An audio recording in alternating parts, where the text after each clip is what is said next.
Cales eran as principais actividades económicas na Galiza dos séculos XVI e XVII? Que transformacións se deron na agricultura? Por que a pesca tivo tanta importancia na Galiza deste período? Que significa que a sociedade galega estaba articulada arredor da renda? A estas e outras preguntas imos tentar dar resposta neste episodio. Son José Antonio Martínez e estás a escoitar Historia Takeaway, o podcast que saca a historia das aulas para que a leves e a escoites onde ti quiseres.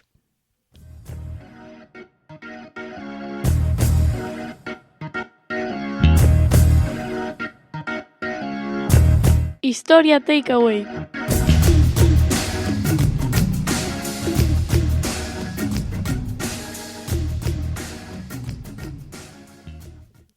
Economía e sociedade na Galiza dos Austria. De seguro algunha vez fixeches esta pregunta. Mira, profe, o apartado de Galiza entra? Unha pregunta moi recurrente, sobre todo nos momentos cando nos temos que pôr a estudar, a materia é moita, e isto na historia de España na segundo bacharelato xa sabes. Tanto se fixeches esta pregunta ou quiseches facela, mas non te atreveches, non te preocupes, non estás só. Esta é unha pregunta moi repetida entre o meu alumnado, especialmente en vésperas de exame. Por que nos preguntamos se entra Galiza? Pois pode que a propia ciuga teña algo que ver. Miremos os temas. É a primeira vez agora neste 13º tema en que aparece Galiza no título do tema, e aparecerá unha nova e última vez no 16, cando se fale do reformismo borbónico na Galiza. E no resto só aparece mencionado no subtítulo, o caso galego, as revoltas irmandiñas do século XV. Lembras onde? No tema 8, no referido ás crises medievais, ao que xa lle dediquei un podcast. E xa está, acabouse. Parece que a historia de España e a historia de Galiza son alleas de abondo. Tes tempo? Pois mira o teu manual de Historia de España e non axuda tampouco. Agrupan o relativo, o particular, o específico de Galiza normalmente nun apéndice ao final de cada tema. Parece como se fixesen unha versión válida para todo o territorio do Estado e no caso galego incluísen unha adenda. Por iso é normal a sensación de que é un engadido, que se pode prescindir del. Vede, podemos prescindir de Galiza para contar a historia de España. Así é lóxico que preguntemos, mira, profe, o apartado de Galiza entra. Galiza, periferia. Vou co tema. Falaremos nel de economía e sociedade na Idade Moderna, na Galiza dos Austrias. E o apartado político. Non aconteceu nada de especial relevancia? Seguro, non? Por moito que se nos repita iso dos séculos oscuros, aquí aconteceron cousas, fixeron historia, lóxicamente. Só unha idea. Con Filipe II, cun goberno do reino centrado en Madrid, Galiza presenta unha posición periférica. Mas nun momento onde a xeopolítica xógase no Atlántico, Galiza atópase no medio dunha ruta marítima vital. Sobre que temos que falar? De economía, en concreto do sector primario, en dous ámbitos, a agricultura e as súas transformacións, así como de importancia da pesca. E tamén temos que falar de sociedade, destacando o papel fundamental das rendas campesiñas, para nos deter nun grupo esencial na realidade galega, a fidalguía. Pois imos.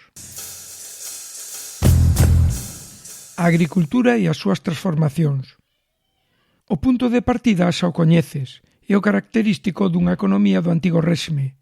Galiza presenta unha economía fundamentalmente agraria e unha sociedade campesiña, con máis do 80% de poboación rural. E que tipo de agricultura? Tradicional, é dicir, de subsistencia, centrada no cultivo de cereais, trigo e centeo, que alternan con terras en barbeito. Tamén temos viño, pouca carne e un uso moi escaso de fertilizantes. Cunha agricultura que daba fundamentalmente para subsistir, os poucos excedentes do campesiñado íanse no pagamento do décimo á Igrexa e dos foros, e fundamentalmente en especie. Como xa expuxen no episodio dedicado á crise socioeconómica do século XVII, rescoitao se non o fixeches, ou se o fixeches e non te lembras, o crecemento da poboación viuse afectado a partir da segunda metade do século XVI por repetidas crises de subsistencia, debido ás malas colleitas, a fame e a peste, o que provocou un descenso de poboación, especialmente moi acusado na nosa terra nas crises de 1633 a 1636.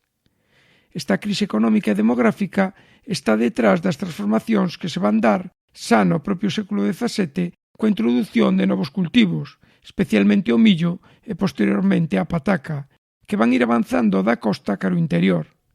Isto vai facer que diminúa a terra dedicada a barbeito, que aumente a produción e con isto que aumente a poboación, anticipándose o que despois vai acontecer no resto de Europa. A pesca litoral. A pesca vai xogar un papel moi importante na economía galega en tempos dos Austria. O peixe vai ser un complemento da dieta fundamental, como entenderás fundamentalmente para as poboacións costeiras. Destaca en especial a pesca litoral, centrada na sardiña. Así, a partir do século XVI, observamos o florecemento de poboacións de ribeira, centradas nesta pesca, e tamén no proceso de salgadura do peixe, que será tamén exportado a outras zonas. Tamén se desenvolve a pesca de altura, como é o caso do bacallau de Terranova, que será vendido nos mercados de Castela. Entre as vilas destaca Pontevedra, co seu gremio de mareantes, aínda que tamén son salientables os portos de Baiona, Vigo ou A Coruña. Séntanse as bases para que Galiza apareza xa na primeira metade do XVIII como a primeira rexión pesqueira da coroa hispánica.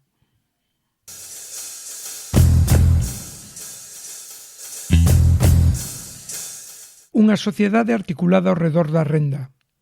Galiza no antigo réxime nos tempos dos Austria é unha sociedade campesiña.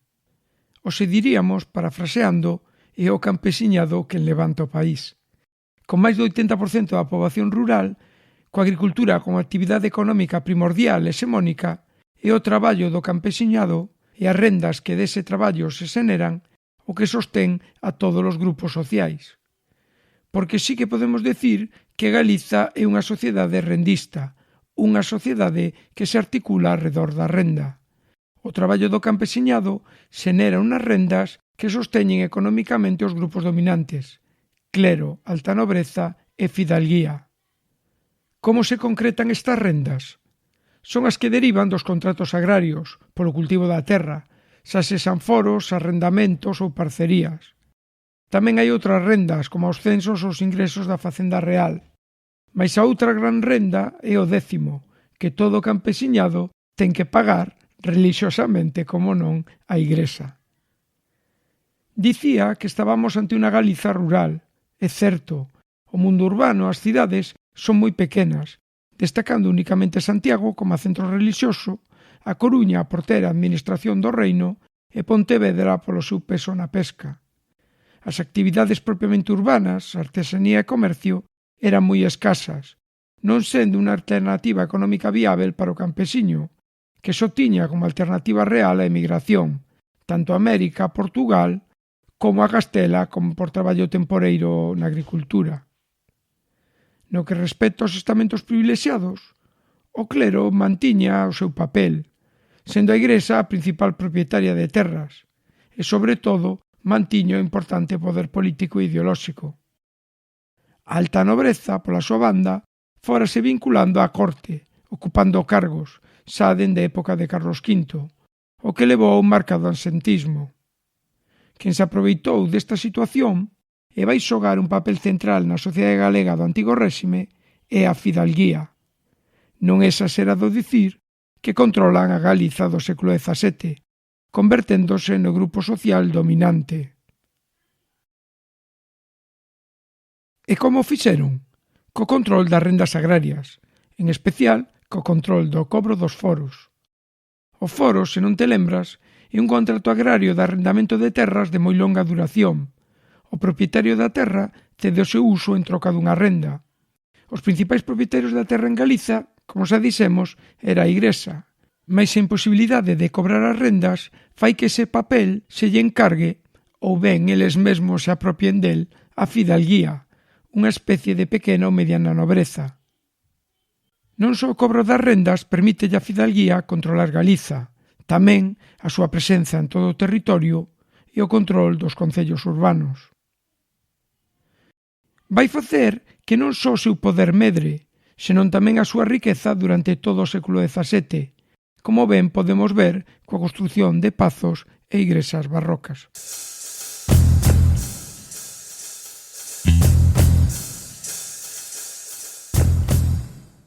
Galiza nos séculos escuros. Non podo acabar o tema o episodio sen falar da realidade de Galiza nestes séculos do Antigo Réxime. A historiografía tradicional insistiu no termo de séculos escuros, que seguro que escoitaches alguna vez, para marcar que dentro da historia da Galiza esta era unha etapa gris e de escaso interese, fronte a outras máis importantes, como o comezo da Idade Moderna cos irmandiños os reis católicos ou a propia Idade Contemporánea.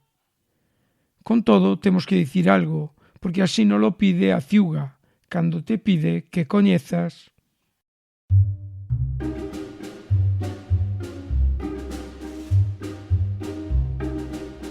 O concepto é o concepto.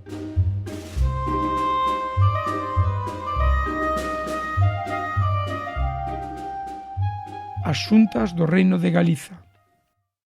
As xuntas do Reino de Galiza era unha asemblea que agrupaba os representantes das cidades cabeceira de provincia do Reino de Galiza, primeiro 5 e logo 7, que surdiu en 1526, aínda que pode ter a súa orixe nas xuntas de irmandade da época dos irmandiños. Esta asemblea encarnaba a representación do Reino de Galiza, nunha especie de cortes, sin selos formalmente. Os seus obxectivos foron inicialmente garantir o cobro de servizo de cortes, garantindo o reparto equitativo entre as provincias, así como o desexo da monarquía de manter un contacto cos entes locais e permitir aos representantes do reino de presentar queixas, xa que non participaban en cortes. Tras moitas reivindicacións, en 1623, Filipe IV aproba que Galiza teña voto en cortes. A representación será concedida ao reino a través de 2 votos, que serán ocupados polos representantes destas cidades por quendas. As xuntas do Reino de Galiza reforzaron o poder da fidalguía, que ocupaba os postos de representación dos concellos. Mais fundamentalmente contribuíron a manter a personalidade dun reino unitario durante os séculos XVI e XVII, intermediando coa coroa, nun reino onde o señorío eclesiástico e nobiliar era o que dominaba. A coroa, pola súa banda, reforzou a figura do capitán xeneral e da Real Audiencia para estender a súa presenza e poder no reino. Isto é moito, podemes facer un resumo? Como non, aunque moito non é, mas quédate con estes 7 puntos. Primeiro, Galiza, con máis dun 80% da poboación rural, presenta durante o Antigo Réxime unha economía fundamentalmente agraria. Presenta unha agricultura de subsistencia, centrada no cultivo de cereais, trigo e centeo, que alternan con terras en barbeito. Non son os únicos cultivos. Tamén cultivase viño, hai gandería, aínda que se consome pouca carne. Como é propio de unha agricultura de subsistencia, presenta un uso moi escaso de fertilizantes. Segundo, foron repetidas as crisis de subsistencia a partir da segunda metade do século XVI, debido ás malas colleitas, á fame e á peste, o que provocou un descenso de poboación, especialmente acusado na nosa terra nas crisis de 1633 a 1636. Isto vai provocar a transformación na agricultura xa no propio século XVII, coa introdución de novos cultivos, primeiro o millo e posteriormente a pataca, que van ir avanzando da costa cara ao interior. Deste xeito, diminúe a terra dedicada ao barbeito, aumenta a produción e con isto aumenta a poboación, anticipándose o que despois vai acontecer no resto de Europa. Terceiro, a pesca vai xogar un papel moi importante na economía galega destes séculos. O peixe vai ser un complemento da dieta fundamental nas poboacións costeiras. Destaca en especial a pesca litoral, centrada na sardiña, así como a salgadura de peixe nas vilas de ribeira que se desenvolven. Tamén compre mencionar a pesca da altura, como é o caso do bacallau en Terranova, que será vendida no mercado de Castela. Cuarto, a Galiza dos séculos dos Austrias é unha sociedade campesiña que se articula arredor da renda.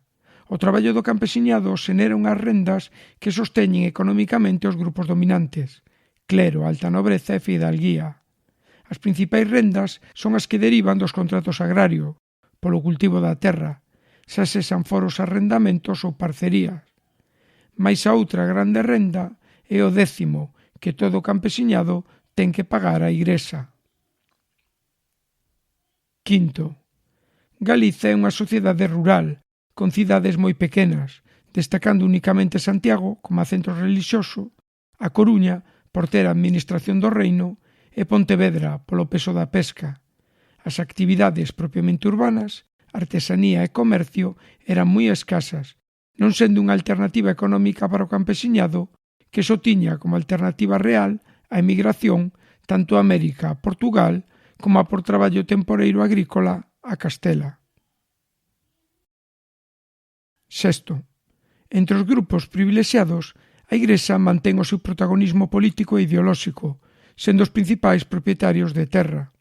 A alta nobreza presenta un forte asentismo, desprazándose cara a corte onde vai ocupar cargos dende o reinado de Carlos V. E por isto que será a fidalguía, esa pequena e mediana nobreza, a que se converta no grupo social dominante, fundamentalmente a través do seu control das rendas agrarias, en especial co control do cobro dos foros.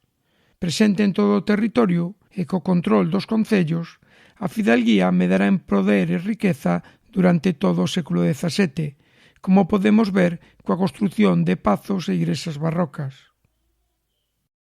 E sétimo e último, malia ser considerados como séculos escuros pola historiografía tradicional, Galiza conseguiu manter a personalidade dun reino unitario durante estes séculos, o XVI e o XVII. As xuntas do Reino de Galiza, unha asemblea que agrupaba os representantes das cabeceiras de provincia das principais cidades galegas, funcionou dende o século XVI actuando como intermediario das peticións do reino coa coroa, nun reino onde o señorío eclesiástico nobiliar era o que dominaba. A coroa, pola súa banda, reforzou a figura do capitán xeneral e da Real Audiencia para estender a súa presenza no reino.